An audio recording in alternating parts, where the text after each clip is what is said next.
করে নিয়ে কড়াইটা গরম করে নিয়ে তেল ঢেলে দেব।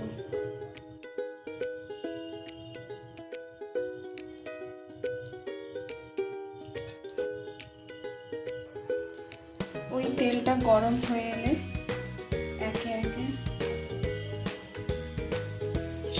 রসুন দিই,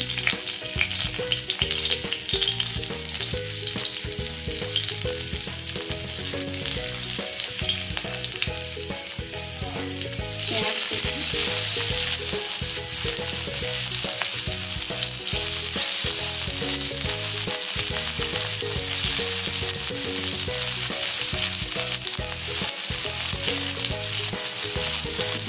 নাড়তে লাগবে।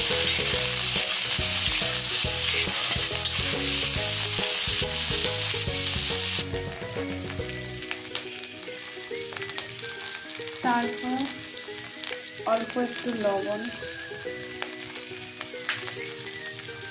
একটু হলুদ গুঁড়ো অ্যাড করে দেব।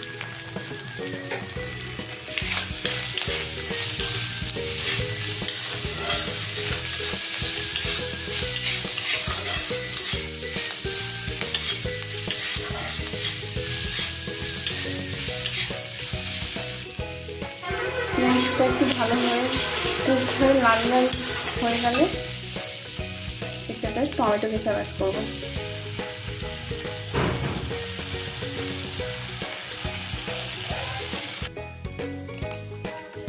ওই গ্রেভিতে একটা ডিম দিয়ে দেব। ওই ডিমের উপর একটু বাটার অ্যাড করে দেবো।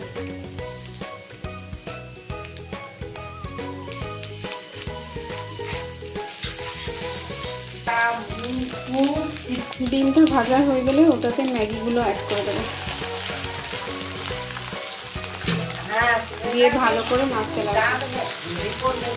ওই ম্যাগিতে আমরা শেষে ম্যাগি মশলা দিয়ে দেবো, দিয়ে 2 মিনিট ভেজে নিয়ে নামিয়ে দেবো।